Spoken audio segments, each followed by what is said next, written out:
سلامونه ملګرو، امید لرم چې د ژوند په مزو کې به ملګرو راغلم په نوخار کاکا صاحب کې چې کوم ظلم شوی دی. ماشومه چې کومه په بې دردۍ باندې وژلې شوې ده د هغې په باره کې درته یو څو شعرونه وایم، د هغې نه بعد درته یو څو خبرې هم کوم. د ویډیو اخرې پورې او ضرور وګورئ. د ګل غوندې ماشومه دا په کم حالت قتلیږي. د ګل غوندې ماشومه دا په کم حالت قتلیږي، د کور خلک خو پرېږده پښتونخوا ورته جړیږي. د ګل غوندې ماشومه دا په کم حالت قتلیږي، د کور خلک خو پرېږده پښتونخوا ورته جړیږي. حیران یم د پښتون سترګو نه هغه حیا څه شوه، حیران یم د پښتون سترګو نه هغه حیا څه شوه، وړه خوله او قرآن په لاس ماشومې ته ودرېږي. حیران یم د پښتون سترګو نه هغه حیا څه شوه، وړه خوله او قرآن په لاس ماشومې ته ودرېږي.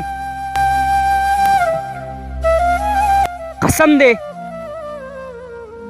ما د ستر د حیا صادر کې پټ کو، قسم دی ما د ستر د حیا صادر کې پټ کو، په کور کې رالوي شوی هغه ګل ولې رجیږي. قسم دی ما د ستر د حیا صادر کې پټ کو، په کور کې رالوي شوی هغه ګل ولې رجیږي.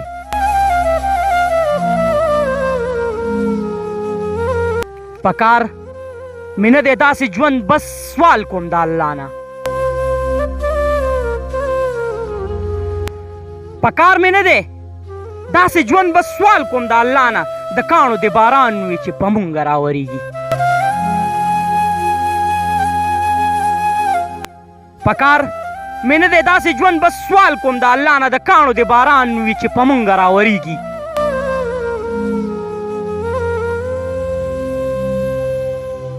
نوی ده بس په کور کې به رالوي کې نور به څه کوو، نوی ده بس په کور کې به رالوي کې نور به څه کوو، پردي بچي ته دغه ځناور کله ټینګېږي.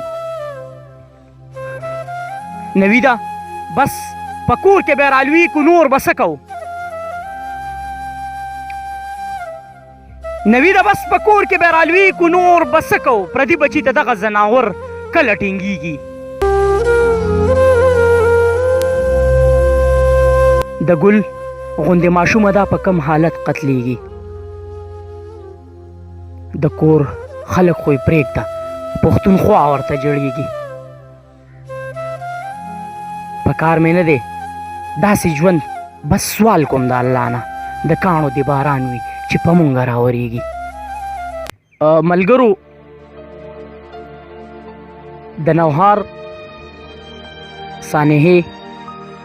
یو نوی داستان په پښتونخوا کې را پیدا کو. د دغې ماشومې ګلالۍ عمره زما بچونګۍ ده. لا اله الا الله محمد رسول الله. سهار چې سکول ته تله نو ما ورته یو څو الفاظ ویل. څه مې ورته ویل؟ ما ویل بچیه که په لاره باندې درله چا اواز درکو که نه نو چاته مه ودرېږه، او که بیا هم دله چا اواز درکو او خواله د راتلو نو چغې وخه چې د کلي دا خلک درته راغونډېږي. دا کوم حالات شروع شو؟ خپل بچي به اوس څوک سکول ته هم نه لیږي، خپل بچي به اوس څوک مدرسې ته هم نه لیږي، تعلیم به موله نه ورکوي، تعلیم به وله اوس نه ورکوي ځکه چې توبه خدایه توبه خو د دغې ماشومې سره به سپاره په لاس کې وه، دوی چې کله د حجرې ته دننه کوله نو د دغې ماشومې سره به سپاره په لاس کې وه، دوی به ترې دا سپاره اخیستې او دومره بیړه کې ذره برابر یره نه راغلی چې دا قرآن مجید د دې ماشومې سره سپاره په لاس کې ده، او دا سپاره چې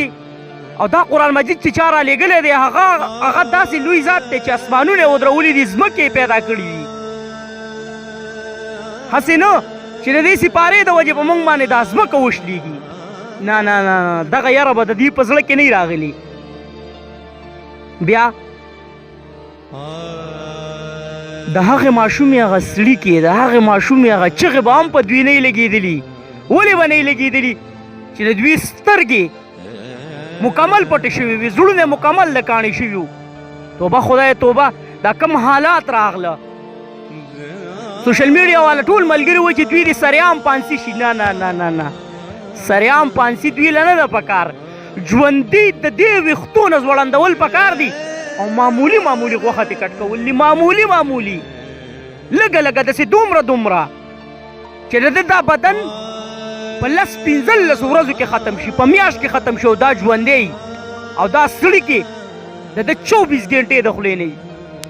ملګرو ډېره د افسوس واقع شوې ده ډېره زیاته د افسوس واقع شوې ده دغه ماشومې ګلالۍ دې تصویر ته چې خلک ګوري زما دې قسم وایي زړه یې دوړېږي زړه ملګرو بس اخیری درته دغه ریکویسټ کومه چې د خپلو ماشومانو په خپله باندې ډېر حفاظت وکئ ځکه چې زه خو په خپله ډېر زیات ویرېدم ډېر زیات بس ډېرې خبرې مې زړه نه غواړي چې وکړم خو زما د حکومت نه همدغه طالبه ده کومه چې ما وکړه ویډیو درڅه خامخا شیر کړئ او ویې رسوئ د ټولې دنیا ته او دغه حکمرانانو ته د وخت بادشاهیانو ته چې په دې باندې دې خامخا ایکشن واخیستی شي په دغه دعا باندې م سپارم چې چېرته مې الله م ښاد آباد او خوشحاله ساته ما نوي درماني ده اجازت راکئ والسلام